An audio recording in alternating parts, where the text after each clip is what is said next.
Hello everyone and welcome to day 4, day 2.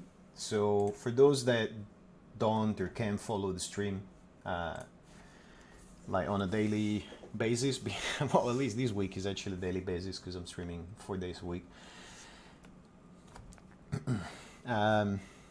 Day 4 already happened. I can't say I was happy with it. In fact, I was very dissatisfied with it, and so I've decided to redo it. It was too meandering for an hour of recording. There wasn't enough content in it, and as usual, when you start bumping into stumbling blocks, and most of them were actually my own fault, things slow down. They get confusing more than helpful. Didn't like it. Want to redo it. It also brought into sharper focus some of the things I wanted to say and how I wanted to say them. So there we go. Now. Let's start right away so that we don't add too much fluff. What we're going to do is actually start on the footRoll proper. So get this thing to actually roll forward, to get all the rotations for all the parts of it, consider the thresholds that we've been talking about, and have a look at the parameters, and we'll need to add a couple. There is some stuff that I've left behind intentionally and some stuff that you just figure out as you go. So, to go back to what we had, we have a config where we have torsi lock and straighten, which is what we say we're going to be the thresholds for the various stages of this rolling forward. Anim, which is where we have the row that will give animators, and then we have the guide parameters where we have the rest angle that we're using here, the toe length, the torsi length. Let's get these to some easier to use integer values. Let's get shorter toes and longer tarsi. Those are reversed, so there you go. We know that we have something to fix right away. Let's make sure that, so the toe rest is correct, tarsi rest is correct, toe length and tarsi length definitely inverted. So this is joint 2 and this is joint 3. Yep. Let's fix that.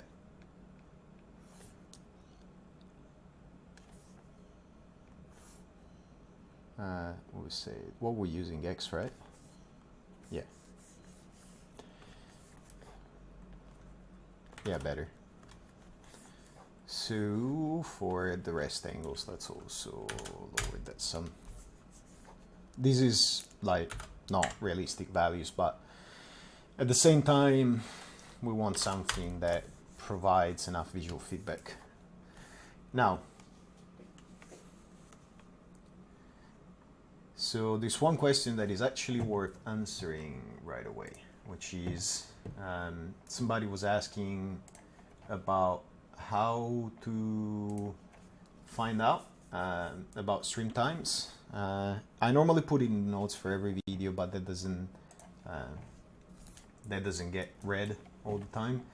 There is a page on the website, cotofreak.com, and you can go /stream calendar or simply go here. Sorry for that. And this is a Google Calendar, so you can import it, which also means that it will localize the times to whatever you need it to be. And this being 1440p might be the tiny side. So there you go. I do keep this updated. I don't think since I've added it I've ever done a stream that wasn't properly calendarized. Welcome drivers letting me down again. So let's get into the meat of this proper now. So quick thing. Now function curves in Maya, there is something to be said about them, like positively, that I've always liked what they do for function curves. So let me give an example here.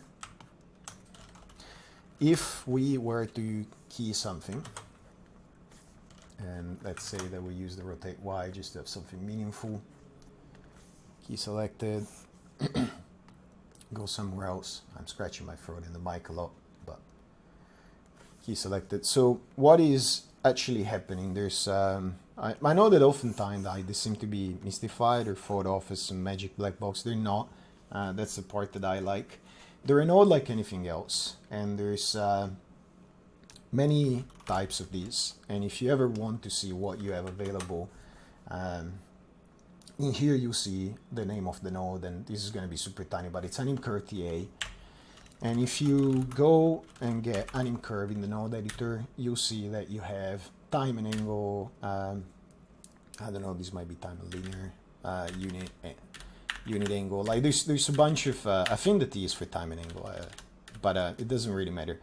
So this is the variously type things, and they're intentionally subdivided for things so that you don't get unique conversions.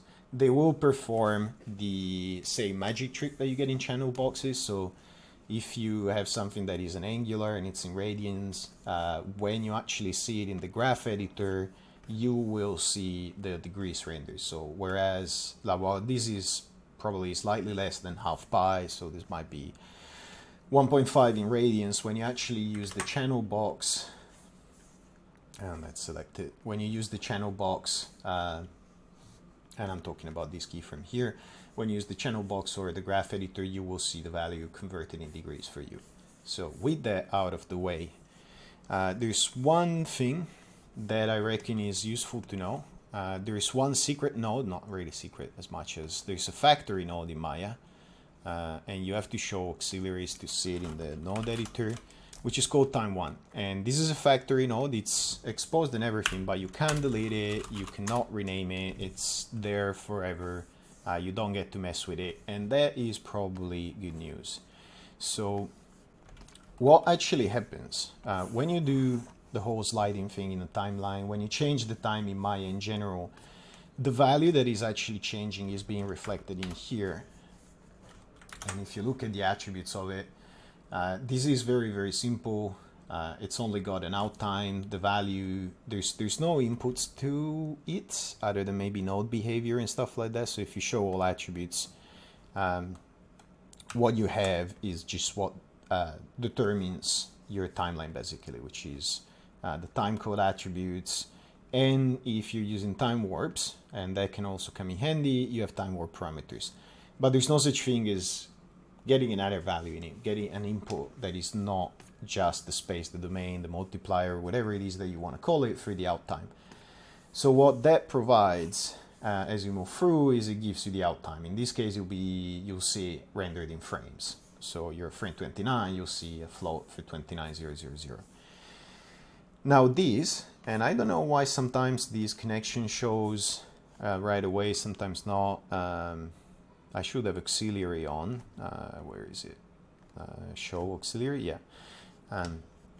But these out time is actually being connected to the input of the curve. So again, you have to do, no, okay. Sure. Show all attributes. You'll see that the curve has an input. So what is actually happening is basically this. So as the time moves, as this value gets updated, that gets fed into the function curves input. Now in theory, if you don't have that connection, this shouldn't happen, this shouldn't progress, but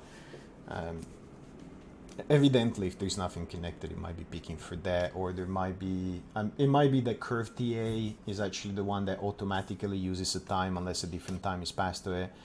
You can explore those details. Now, the part I was saying that I actually like is exactly that, and we've talked about graphs as in nodes and edges. There's another, probably more familiar to most people, kind of graph, which is a Cartesian graph, where you normally go, okay, there's a set of coordinates, and we want to map in between values. So that's what a function does. That's what we say, you know, if you have a function, it maps, you know, one input value of some sort to one output value of some sort.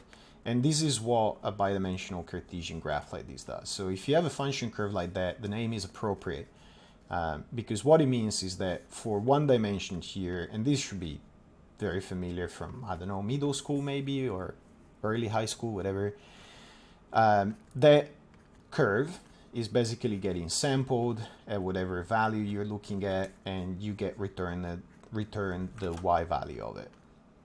So it is literally function curve.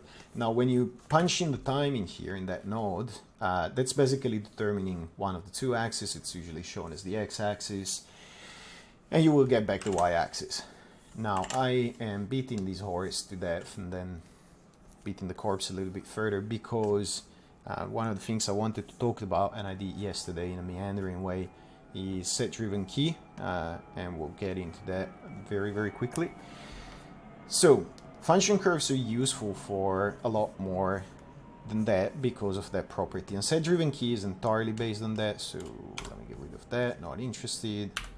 Now, and there's a couple good questions that were asked yesterday that I will answer going through it, and a couple of statements about what the myths around set-driven keys are. But if you don't know of them, and I'd be surprised, but it's not impossible. What set-driven keys does is basically it allows you to take any two objects or any multiple parameters and set a relationship between those.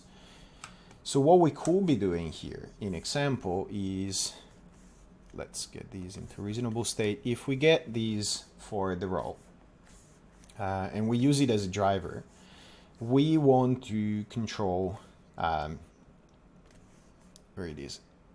There you go. We want to control what value actually goes in there and then comes out. So for a moment, we'll forget about the addition that we have in here and we'll drive the rotate Z directly.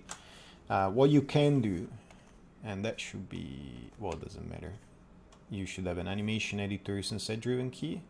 No, also doesn't matter. If you go in animation and you do key, set-driven key, you can go set, you get an empty window, which is reasonable. You want to go driven, joint 1 is fine. We want to play with the rotate Z. And this might be, again, super tiny, 1440p, and it doesn't scale up with the UI, but what I have in here is joint 1, which is this object that I want to drive, and then an attribute that I also want to drive. You can choose a driver, which is the source of the values you want. So select something, you can go load driver, and then you can choose an attribute. And in that case, we choose roll. Then when you go key, it'll establish that relationship between the two. And you can see that what it's done, beside duplicating a unique conversion needlessly, is it's created a function curve in the middle. And it cracks me up that because this is the input, it has to convert to an angular that it shouldn't. Anyway, now the other thing you can do is as you go forward, that's going to be a flat curve for now. So as you go forward and you say, let's get the maximum roll we can get, and let's say that 120 is the most we want. Now, obviously, it's affecting these. We severed the connection to that. You then select this joint. Now, because it's a curve, well, in this case, there's slight more complex chain, but because it's a curve and not something else, you can actually, it's not directly driven by a stronger node. You can actually still edit those values, and you can go key. Now, would that have worked? Yeah, no. So it's not moving over time, which is what we want, and that's because the input is not connected. You can see, well, maybe again text might be tiny, but you could see in here that you have anim curve UA, so that's the difference. It's not automatically accounting for the time. So the TA UA thing I said before might actually be true, which means it requires an input. Now, if I did take the time node, I would expect that, please no, I would expect that to actually turn these into an equivalent of TA. So that as you move through your timeline, as you can see, it's doing what a normal function curve will be doing. It's also pushing in a unique conversion. So yeah, the TA UA is basically the input type. Now, we don't want that. We actually want to control that ourselves, and that's what set-driven key does. Where if we animate these, and this is something I said yesterday that I hadn't really realized before, that you can do, that to me, it makes sense. Because we're going to use the graph editor, and the graph editor is it's always going to be relating to your timeline. If you set your timeline to a range of values that you're actually interested in, that might do you some good. And let's demonstrate that as well. So now that I have frames that are, let's say, equivalent to the values I want, let's go at 120. I want this to be 120. If I go to, if I go to 0, I want to set that to 0. Now in theory, at this point, I could just extrapolate to infinity, but let's do it the hard way. Come on. So hopefully it all makes sense still. So there you go. So what we have now is our function curve is actually here. It's going through the roll, and the roll is now being the input for that curve. The part that is interesting about that is that it allows for some interesting things. So as the roll progresses, and only look at these for now. In fact, let's make these sensible, I guess, to not go insane. And this is the roll, and this is the tarsi rest. We want the toe rest. Let's not hook up, where was it, the joint to rotation yet to the roll, and let's instead only hook it up to the rest. So that way we have something that, you know, is not confusing. Chat, stop me if this is confusing at any time, especially if you haven't seen the previous stream. Your opinion is super valuable. Now, with that out of the way, what we can do here is modulate the behavior of that. Now, the first thing we want for now, at least, is to make this behavior linear. The other thing we want is, as we model the behavior of that roll, is going in the negatives, you don't want it to have an effect. So, am I driving the right thing? Did I? Yeah, the roll is... So I would have expected... Where's the toe? Would have expected the negative roll to have an effect. I'll have a look at that as well. Okay, I thought I had another key in here. Oh no, I didn't here. So good, that's actually what we would have expected. So this is the input that we, like, this is our actual rotate Z. And this should actually be this function curve here. So if you look at this one, let's actually select both and see if I can pin them so that we get something useful. So you can see that this is our animation and it goes through like that. And the effect that we're actually getting is very different because of how we set the driven values. So what we want is for the roll to now obey those rules. And the roll is now equivalent to our time, which is going to help, but it's not the same thing. We just made it equivalent by matching the keyframes. So adding parameters, roll, rotate Z. So this is our set-driven key curve. You don't need this window at all. Now you can get rid of it. In fact, you don't even need it to create the stuff. What we want to do is we want this relationship to be linear. And when we go in the negative, we don't want it to do anything, which is already the case. Because when that value, or in this case the time, goes in the negative, nothing happens because this curve is not mapping the value to anything. So it's producing whatever this thing was providing backwards. And as it goes forward, in this case there's a splining, so it will produce that value. So good like that. Now, this is still too much because we say that we want a stage footRoll. So the part that I'm not sure, okay, no, I'll probably click the tangents one instead of the linear keys. So the part that we're interested in is, okay, we know that we don't want to do anything in the negative because that will be the heel back, so that's good. We know that for the first part, until this threshold, we only want these to actually do any work. And we did have a threshold that we decided we would have used, and that will be somewhere else. So in the config parameters, let's make that available. And tarsi lock is where we say, you know, once the tarsi is far up enough, we'll do that. And one thing probably worth mentioning, actually certainly worth mentioning, because relative questions come up occasionally. At this point, what I'm doing here is trying to prototype something as if I had to give it to an animator, you know, the soonest time possible. So I'm not really caring for the interface to be super clean or for the mechanics to be well stashed away so that the animator, you know, can't really touch parameters you don't want them to touch. It's fine to expose everything. It's fine to have a few disconnected items. We just want to produce a result that we can iterate on as quickly as possible. So, moving on.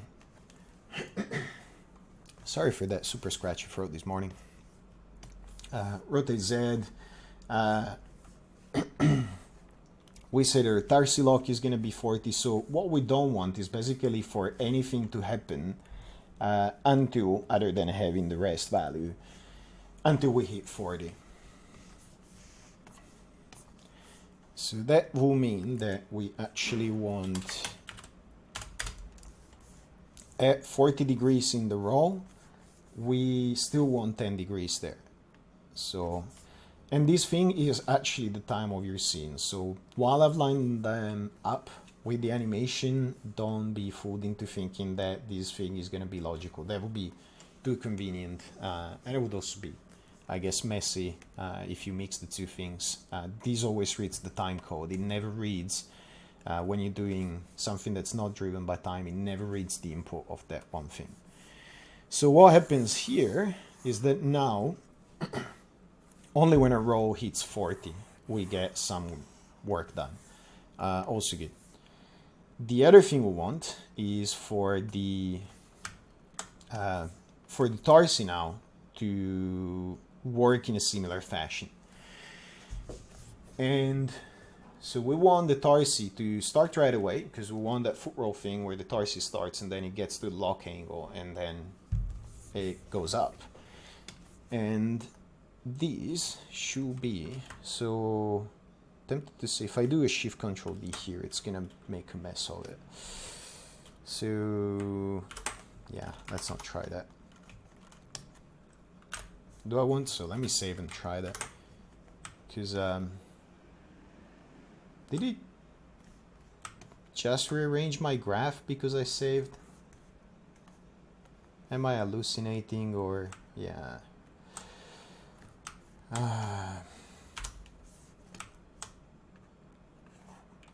All right.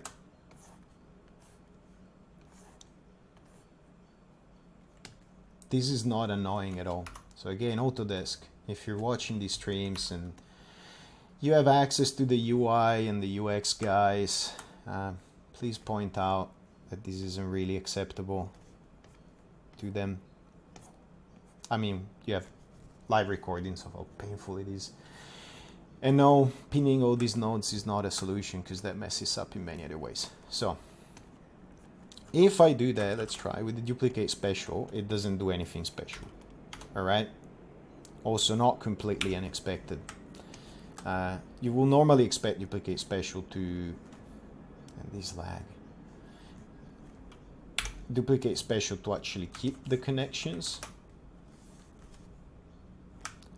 This is fairly painful, I gotta say. So this is the duplicate, which was because the menu is lag removed. Let me use the mouse. It's not super Wacom friendly either some days, but Wacom drivers are notoriously crap. That was actually being discussed in a chat earlier on. So enough complaining. Now by duplicating it, I get to keep the keys where I put them, which might be significant values for me. I want to look at the tarsi rest as I have it here. We decided 20 is fine for now. So let's actually get the output into the rotate Z. And now, because I've connected a function curve that is identical, I'll get the same effect repeated. So cool. It's what I would expect. It's not what I want, so we should be modifying that. Selection sets would also be good, Autodesk. I know I can write my own in a few minutes, but now, well, maybe not a few minutes. Maybe it might take an afternoon. And so what we want for the, no, not that, put jump rotate Z, okay, yeah, that is fine. So what we want is to start with that. So we want it to take effect right away. At angle 0, we want this to be the rest value. Did we say it was 20? I think so. And it'll be fine for now. So there you go. Now, as it progresses, if we look at both function curves, both this one as well as the other one that we used, we can see, there you go. That's one of the parts I like, where you can clearly see the overlaps between the things that you're doing. So what we want from here on, okay, sure. Nope. Computer says no. The shortcut only works sometimes. See, this is exactly the key I did not want to move. Whatever. Let's do it your way.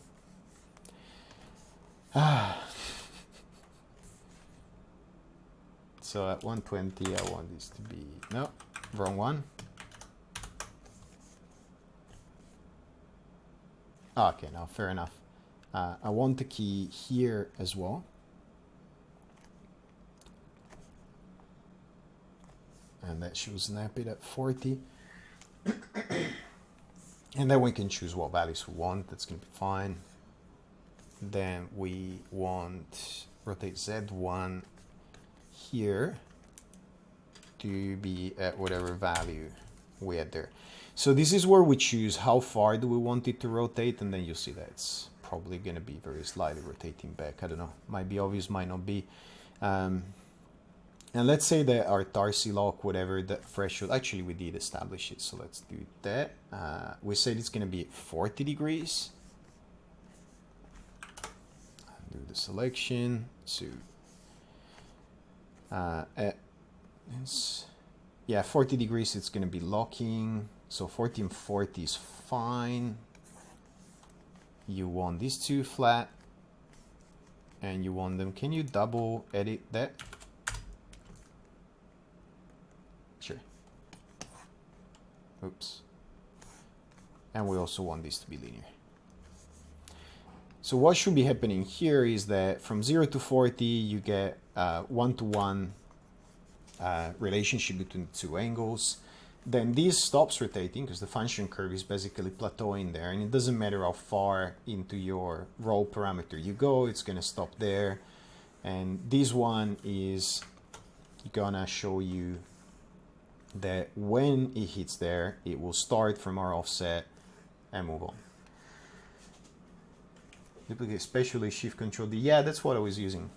It is Shift Control D. Just sometimes it's special and sometimes it's not. And it might be super tiny, but it came up in the actual command log. So, and duplicate special, for those that don't know, duplicate just would duplicate something, whereas, what is it? Is it in create that you have duplicate? Because I always do those things by shortcuts. It's a funny thing where you don't know where those live. Duplicate special, yeah. So you can have the options here, and you can choose what behaviors you want. Oh, there you go. I didn't have the duplicate input graph on. So if you have that on, it should also duplicate. No, yeah, I don't have that on for good reasons. If you have that on, it will actually also duplicate everything that feeds into that node that you duplicated. So now this is what we said is the behavior that we wanted for the first part. Now the next thing that we have to sort out is what we said is going to be the straightening. So now those are parameters that eventually you might want to give the animator control over, or you might want to configure per shot, but it's irrelevant right now. So what happens is what you want to emulate with a footRoll me get these in the right position. What you want to emulate with a footRoll is, you got Darcy going up, it locks in depending on a number of factors, including what shoes you got on, with the toes, then it starts dragging the whole thing, pivoting off the tip. Then at one point, usually it's a matter of when the weight goes coaxial with a stable structure of those bones, the foot will straighten up and will tend to go into something very similar to its rest or whatever is stable, and then it will keep pivoting like that. So what we want is to keep this relationship between the two as it is. It's a healthy relationship, doesn't need counseling, but at some point, like say around here, you will want the joint 2, which is probably going to be your joint 1 curve, to straighten up. So this is where it gets a bit funky, and it will be less funky if I name my things, so let's call them properly. Let's spend a minute of our time actually naming things. Just sketching is fine until it messes you up. So this is going to be the toes, and this is going to be the Darcy, and this is going to be the ankle. So this is going to be thorough function, and this is going to be, no, okay, I didn't disconnect it. And this is going to be the Darcy roll function. Let me also reorder these so that I have them, no, tiny active area, 2 pixels, great, with a tablet. There you go. No? No reordering? No reordering. Reordering is for the weak. We like stuff to be far apart, so it's very inconvenient to select it even when I have a 1440p monitor. Alright, let's roll with that one as well. I am whinging a lot today, but graph editor and the function curves can be tough. Anyway, let's move on. So, Darcy roll and toe roll.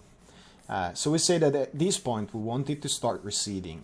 We certainly want it to stop rolling and see what's going to be happening. So and we say that will be in the Darcy roll. So sorry, it's already stopping, which is correct. Then say around here, there's going to be another threshold that we'll need to add. But again, it's good to prototype things this way. Tweak your values, and then you know what you can set those rest angles and active angles and stuff like that for the final graph at. So insert key. No, don't like it. Come on, there you go. So what we want it to do, let's say between 80 and 100, something like that, is for it to recede, and then we want it to stay stable at that angle.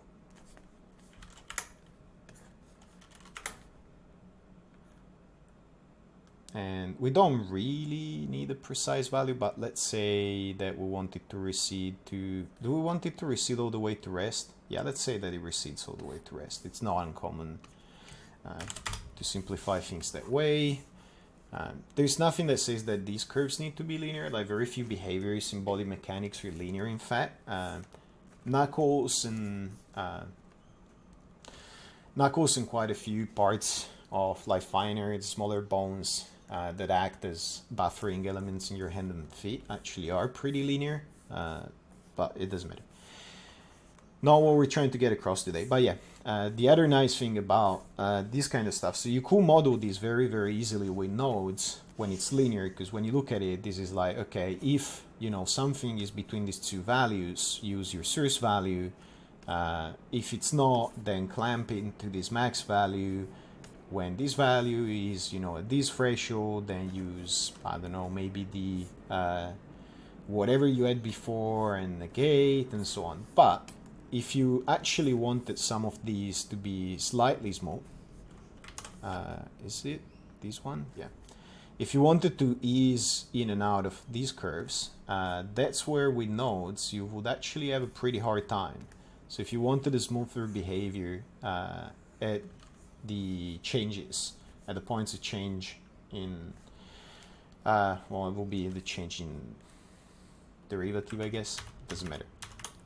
This gets pretty useful. Now there's one main weakness with this, which is worth pointing out right away, which is it uses table data. So the time and value here that I know of are not easily controllable through the graph. In fact, possibly not at all. So you don't have an obvious part that you can hook into. If someone knows differently, please let me know. I've never really dug for it, because for me, like, this is mostly a way of prototyping. But if you decide to keep them, especially because you want that complex, those complex numbers of splining the angular parts of your value flow, then you need to keep them, and then it means that these tend to have to be manipulated with callbacks when you change something like the thresholds that we do have in the config. So if we wanted to, there you go. If you wanted to use the Starsy lock and straighten as values for these, because that's what they should be, you know, they determine these points of transition that I know of, you would have to do it with callbacks, so that when these attributes change, something is through the API goes and changes the value of those keyframes. Whereas for geometry, you can actually model every point. Now, all making sense up to here, I hope, for everybody. Now, the other thing worth mentioning, now that I remember, somebody yesterday in the same stream, but in its beta version, was saying that their teacher basically prohibits set-driven key, like deletes them from the rigs when they submit them for review if he finds them. I can't really criticize that. I don't know what the context of the class is, and set-driven keys are widely loved and abused by a lot of people that don't really know or care for the technicalities of how you rig these things. So maybe that's his reasoning. He doesn't want people to get lazy with it, and he wants people to actually build these things out of nodes for clamping and if and conditions.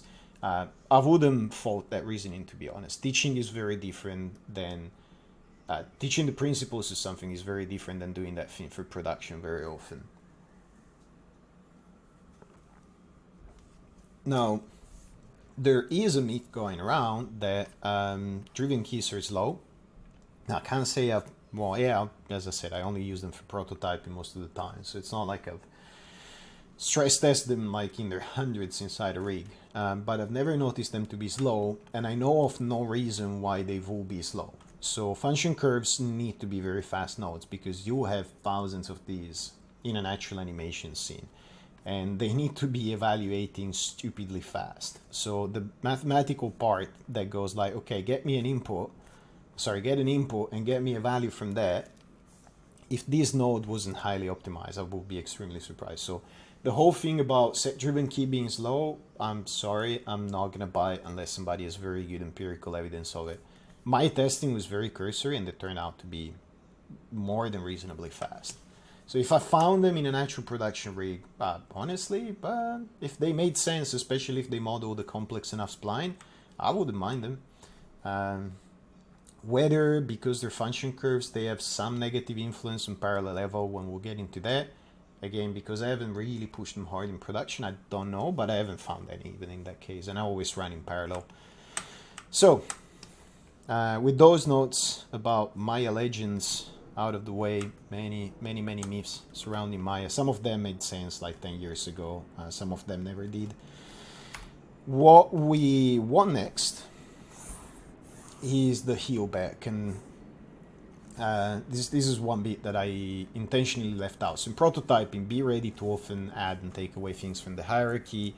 The only thing where, like, the only moment where, or the only context you want to be well aware of your naming and stuff like that, and your die paths in, is, you know, if an animator gets to keep the motion as you add features, that will be ideal. Because most of the time they will animate something, they will go like, oh, I really need this feature, I really don't like the way that one works, you'll need to modify the rig. If you have them redo exactly what they did, to the point where they obtain that result that they didn't like, or rather that situation where the rig didn't behave like they wanted it to, yeah, they might stop testing your rigs. So at some point you might want to be mindful of how you set these things up in such a way, like flatten your hierarchies a bit if you need to iterate something quickly. We don't have that constraint yet. This is early times and we're just prototyping behavior here, not interface yet. All right, that's all the tangents, no pun intended. That's all the tangents I wanted for these. So let's get back to the rigging part. We want to add something that determines where the heel will be, which is probably going to be somewhere around there. Can use any joints, really. I could make a new one. I'm probably going to be lazier than that. And we're going to call it the heel. Now, when you do something like that, because it's been unparented after having it an orientation, what Maya will do is it will actually, because it might make sense in some universe, I guess, it will actually set your transforms to nothing except for the translate. And that orientation there, it will set to your joint orient, which is maddening. So I don't want that. Thank you. Now, what I actually do want is say something like that, maybe even less. Sure. And let's say that that's our heel. Now, next thing I want, so that's already fine, is parent that.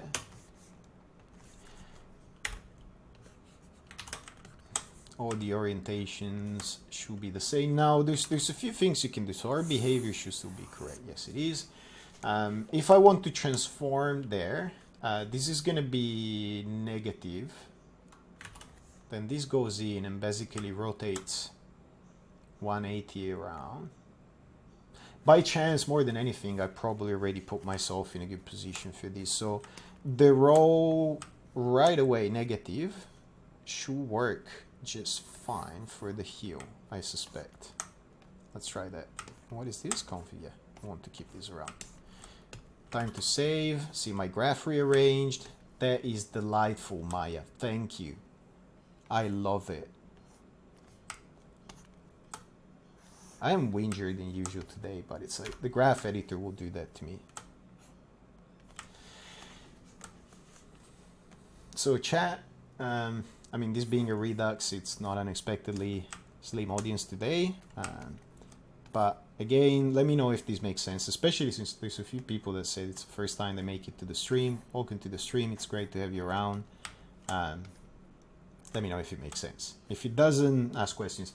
In fact, we're probably going to shut this down in like 50 minutes or so. So if you have questions that you want to ask, pile them up, please. So heel, adding parameters, don't need, well, yeah, we can use the roll right away. Let's check that out. I might actually be using some other applications recently as well, and so I have mixed expectations about what I want from my nodes. So we're using rotate Z, yes. So now what happens is that the heel we only care for in the negative. So here's the thing, like, sure, it's great to use something like that for prototyping. If you don't need it, however, don't use it. Like in this case, the heel, we only wanted to do one simple thing, which is roll back when the roll is negative and nothing in the positive. And that is basically a clamp, and we need nothing else. So we can just get ourselves a clamp. Oh, and I'll mention the ranging nodes as well. So we want to clamp before.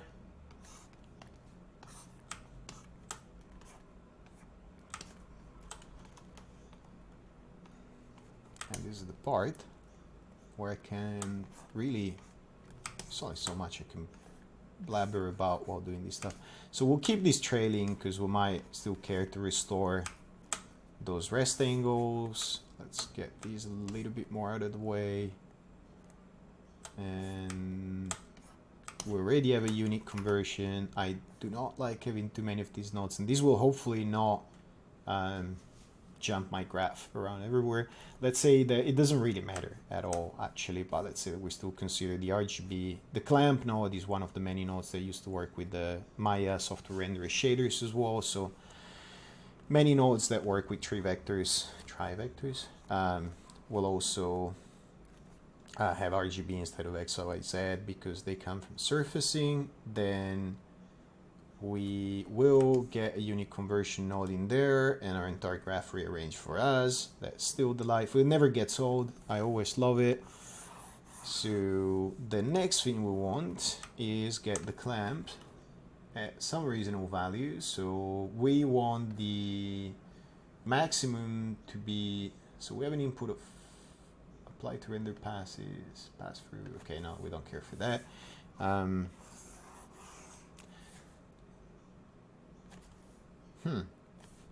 So we do have an input. Probably doesn't do anything until have I connected it? Let me check real quick. Doesn't do anything, I guess, until you change those values, something like that. So we have the row. It's going into input B. Oh, I'm stupid. I'm just passing through. There you go. Because I was expecting that to be zeroed out right away, and I was like, this doesn't make sense. Input. There you go. So now, because it's clamped 0, 0, it doesn't do anything, which is what I would have expected. 0 is as far as we want it to go. And this could be minus infinity and would be okay with it. There you go. So let's save again. Let's see how that rearranges our graphic, our node editor. Still lovely. So 20, right? I reckon that like we got somewhere. This is more or less actually the same place I got to the first time I did this, except that I feel it's less crap. Like it makes more sense, and I got to say what I wanted to. And it took almost half an hour less. So I am gonna say I've set up a lot of streams. I'm gonna be streaming tomorrow and the day after as well. I'm gonna say that I'm gonna call it here and keep it a more compact video than usual. And tomorrow we're gonna look at extracting the offsets and the angles from these, which is what we really want this setup for. And then we stash it away, hidden, you know, to infinity or the center of the world or something like that, and call it a day on it. So let's have a quick look. Please pile up questions if you have any. And I'm gonna loop this one off now. So do you ever set limits on actual transforms to create clamp behavior? Do I ever do it? Rarely, because I find it can be dangerous. So I guess the question is, if we like right now we're doing everything with parameters, so it makes slightly less sense. Actually, there was one question yesterday. It was probably worth reiterating. Yesterday might have even been the stream before. But that is, you know, yeah, it was the stream before, so I think I already answered it, but it doesn't hurt. You know, do I like attributes better or do I like transforms better? I'm paraphrasing here. And I don't really have a preference in those regards. Like, what I want to do usually, or what I try to do at least, is create interfaces that are very obvious and very narrow and very limited so that there's not a lot to control. That often means that you want attributes. Because something like this row parameter in example, sure, right now it's animated. If this was, you know, public, if the animator had access to it, you would have to go in here and animate that. But if the animator wanted to control like an actual curve or something like that they can rotate, and that actually adds the row. It's as trivial as just putting the object in there and hook up the rotate Z of that object with the row here, and you're done and everything is the same. If right away I had an object in there hooked up to all of this stuff, and then they were like, well, can we have this as an attribute instead? You can kind of do the reverse, which is, you know, you will be hiding that object maybe, and then add an attribute fronting it, but that kind of messes with the positioning in the interface of how early or late you have your attributes and your control panels. And I like them to be the early edge. I like them to be the first thing that happens, and then if any control needs to be added on top, they get dealt with specially.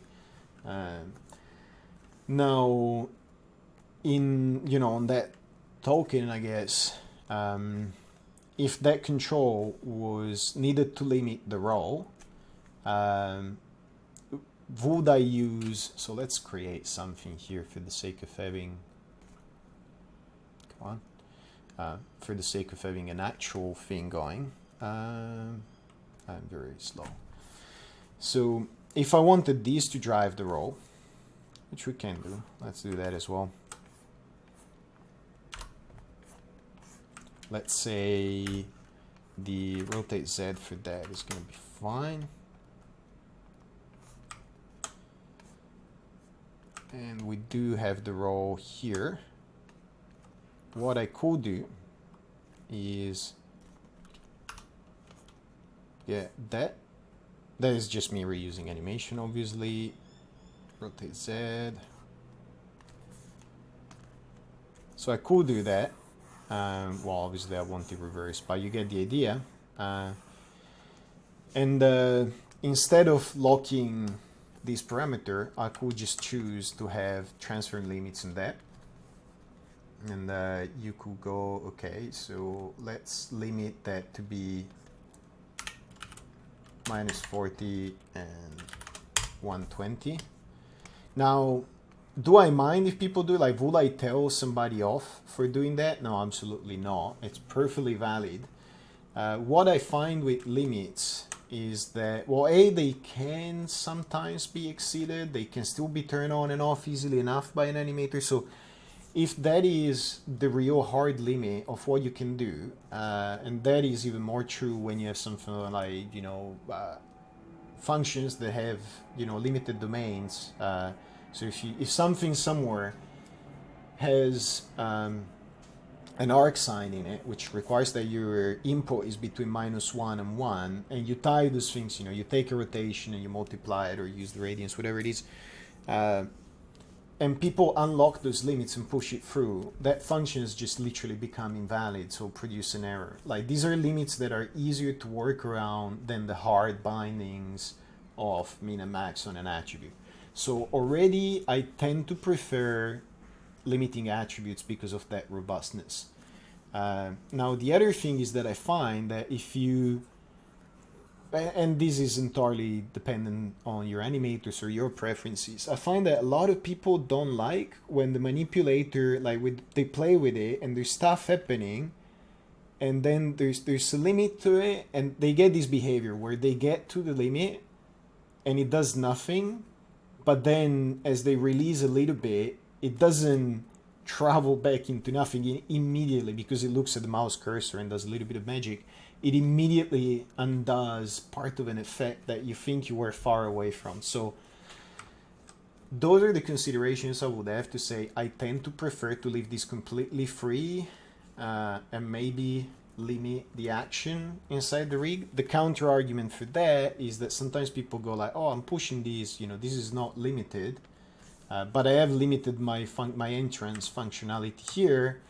I don't like this. Why is nothing happening? And still manipulating it. I have my function curve going to 500 and nothing happens. So I don't think there's a real right answer to something like that. I think that you want to use whatever works best, UI, UX wise, for your animators, in terms of that matching. Like, what do you want? Do you want the in-view action to be kind of a little bit odd, or do you want the oddity of, your control moves and nothing happens in the rig?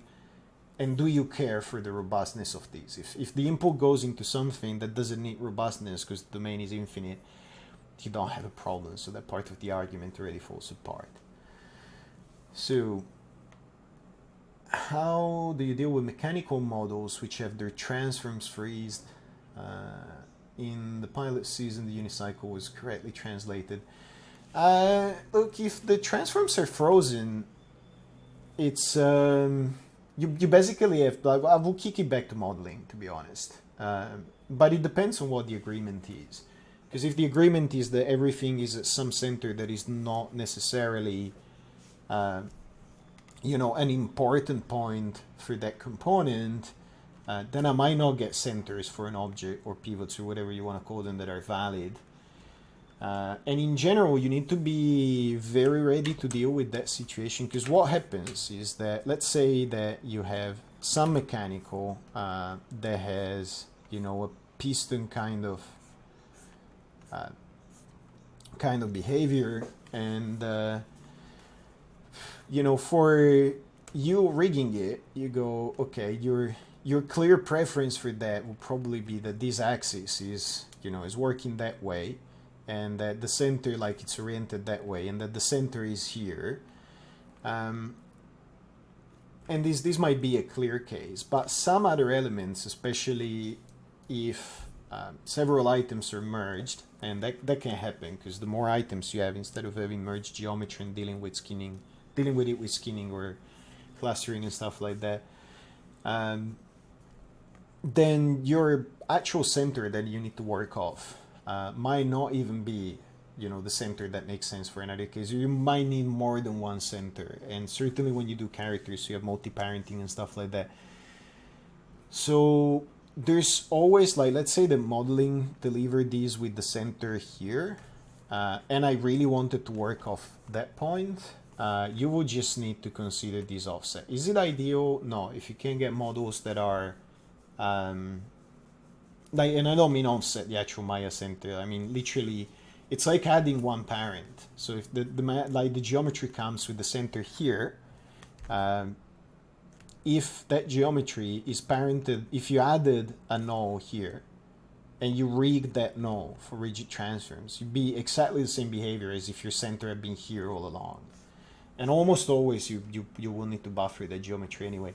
And if you don't want additional DAG objects, null is a locator in Maya, or a group, or just the plain transform. And if you don't want that anyway, you can still do it with just plain matrix transforms and stuff like that, which is, I think I've shown a fair bit of it in the pilot season. So 1 hour on the dot. Hopefully that answers it. Are you using the joins as transfers for the sake of visualization as opposed to using something like locators, or is there another reason for using joins for the prototype? In that same vein, would you use joins for a final version or only for the prototype? So right now I'm using them for the sake of visualization because they're convenient. They're super special in Maya in good and bad ways. They're the only transformable node I know of in Maya that doesn't have a shape and yet draws. They have special properties for X-ray, so when you can X-ray a mesh, and instead of getting weird stuff, if you X-ray just for joints, it can in some cases be easier to skin. So for prototyping, I kind of like joints, but I try and make limited use of them. So I'm too stupid to deal with joint orient and stuff like that. I use them as the plainest transform possible. I always align them down with no orient. They will basically roll down the X, so I try to work in that frame set. So good for visualization. If you need to do coarse skinning and you very often want to do some coarse skinning for the tests so that people see something moving, they're convenient. They respond to X-ray. They will work right away with Maya skinning, which you can assign deformers that are in joints to a Maya skinning operator, but only after the fact. If you want to straight up just skin to something, the first input it takes is a bunch of joints. So yeah, for a final thing, it depends on a number of factors. I don't rule them out. I don't hate joints, and they have their place. Things get to a certain level of complexity before I feel you can give them up completely. And for the record, you don't need joints for skinning. You could have once you have this stuff driven by something, you could very easily, whatever comes into here, I could very easily do, compose matrix. I might need to alt matrix for buffer. I might not have the nodes loaded. I'll have to have a look, but you could very easily compose a matrix from the same parameters that go in here, the translate and the rotate and all of that, and pipe that straight up into the skinning, where the actual operator itself takes a matrix to know the transform of the joint. All right. People who asked the question say the answer was satisfactory. Is it 1 hour exactly? I'm gonna call it a win. For the first time ever, I'm gonna stop at the 1 hour mark. I also need to go to work. All right. Thanks everybody for watching. And